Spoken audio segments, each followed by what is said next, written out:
శ్రీగురుభ్యో నమః. శ్రీ మహాగణాధిపతియే నమః. శ్రీ సరస్వత్యే నమః. భక్తులారా, వ్యాసప్రోక్త భగవద్గీత చెప్పుకుంటున్నాం.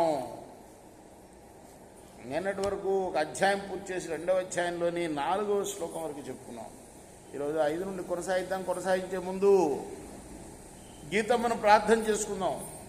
పార్థాయ ప్రతిబోధితాం భగవతా నారాయణేన స్వయం వ్యాసేన గ్రథితం పురాణమునినా మధ్యే మహాభారతం అద్వైతామృతవర్షిణీం భగవతీం అష్టాదశాధ్యాయినీం అంబా త్వాం అనుసందధామి భగవద్గీతే భవద్వేషిణీం.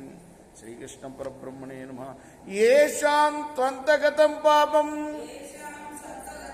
జనానాం పుణ్యకర్మణాం తే ద్వంద్వమోహ నిర్ముక్త భజంతే మాం దృఢవ్రత. సమర్థ సద్గురు సాయినాథ మహారాజ్ కీ జై. గురూన్ హత్వా హి మహానుభావాన్ శ్రేయో భుక్తుం వైక్షమపీహ లోకే హత్వార్థ కామాంస్తు గురునిహైవ భుంజీయ భోగాన్ రుధిర ప్రదిగ్ధా. 5వ శ్లోకం 2వ అధ్యాయంలో అర్జునుడు అంటున్నాడు కృష్ణుడితోటి, మహానుభావులైన ఈ గురుజనులను చంపకుండా భిక్షం ఎత్తుకుంటాం మంచిది. చంపటం కన్నా భిక్షం ఎత్తుకుంటాం మంచిది. అదే నాకు శ్రేయస్కరం అని నేను భావిస్తున్నాను. ఎందుకంటే వీళ్ళని చంపితే వీళ్ళ రక్తంతో తడిసిన ఈ భూమినే కదా నేను ఏలుకోవాలి. నచైతద్విద్మః కతరన్నో గరీయో యద్వా జయేవ యదివా నో జయేయు యానేవ హత్వా న జిజీవిషామః తేవ స్థితా ప్రముఖే ధార్తరాష్ట్ర.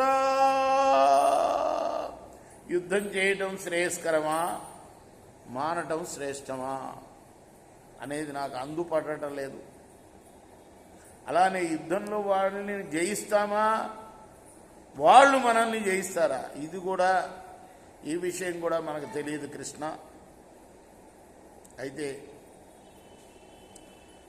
ఆత్మీయులు వీళ్ళు, ఈ ధార్తరాష్ట్రులు మా పెదనాన్న కొడుకులు కదా, వీళ్ళను ఎదిరించి వీళ్ళు నన్ను ఎదిరించి పోరాటానికి నిల్చునున్నారు ఎదురుగుండా. వాళ్ళని చంపి నేను జీవించడానికి నేను ఇష్టపడటం లేదు. కార్పణ్య దోషోపహత స్వభావ పృచ్ఛామి త్వాం ధర్మ సమ్మూఢచేత యశ్రేయసాన్నిశ్చితం బ్రూహి తన్మే శిష్యస్తేహం స్యాధి మాం త్వాం ప్రపన్నం. నేను పిరికితనానికి లోనయ్యానయ్యా కృష్ణ. నా స్వభావాన్ని కోల్పోయి గిలగిల్లాడుతూ ఉన్నాను. ధర్మ అధర్మ విచక్షణ నాకు తెలియటం లేదు, దానికి దూరం అయిపోయాను. నా కర్తవ్యం ఏమిటో నాకు తెలియకుండా అగమ్య గోచరంలో పడిపోయానయ్యా. కాబట్టి నాకు ఏది శ్రేయస్సో అది చెప్పు నువ్వు. ఎందుకు? నేను నీకు శిష్యుని కదా, శరణాగతుణ్ణి కదా, ఉపదేశింపవయ్యా. నహి ప్రపశ్యామి మమాపనుజ్యాత్ యచ్చోకముచ్చోషణమింద్రియాణం అవాప్య భూమావసపత్రం వృద్ధం రాజ్యం సురాణామపి జాతిపద్యం. ఈ శోకం నా ఇంద్రియాలని దహించి వేస్తుందయ్యా. సిరి సంపదలతో కూడిన తిరుగులేని రాజ్యాధికారం లభించినా చివరికి నాకు ఇంద్రలోక ఆధిపత్యం లభించిన స్వర్గలోక ఆధిపత్యం లభించినా కూడా ఈ శోకం చల్లారుతుందని నేనైతే అనుకోవడం లేదు. సంజయ ఉవాచ ఏవముక్తా హృషీకేశం గుడాకేశ పరంతప నయోత్సైతి గోవిందం త్వాం కృష్ణాం బభూవ. ఇదంతా ఎవరెవరికి చెప్తున్నాడు మధ్యలో గుర్తు చేస్తాడు మనకు వ్యాస భగవానుడు. సంజయుడు ధృతరాష్ట్రుడికి చెప్తున్నాడు. అర్జునుడు ఏమన్నది చెప్పి, రాజా ఈ విధంగా పలికిన తర్వాత అంతర్యామి అయిన కృష్ణుడితోటి ఋషికేశుడు ఋషికేశుడు అంటే మన ఇంద్రియాలకి అధిపతి కదా.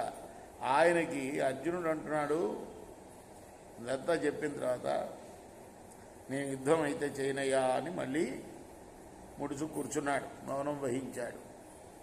తమువాచ హృషికేశ ప్రహసన్నివ భారత సేనయోరుభయోర్మధ్యే విషీదంతం ఇదం వచ. అలా ఉభయ సేనల మధ్య శోక సంతప్తుడైన అర్జునుడిని చూచి కృష్ణుడు మందహాసంతో ఇలా పలికాడు. కృష్ణుడు ఏమంటాడో రేపు మనం 11వ శ్లోకం నుండి చెప్పుకుందాం. కృష్ణార్పణమస్తు. సాయి కృష్ణార్పణమస్తు.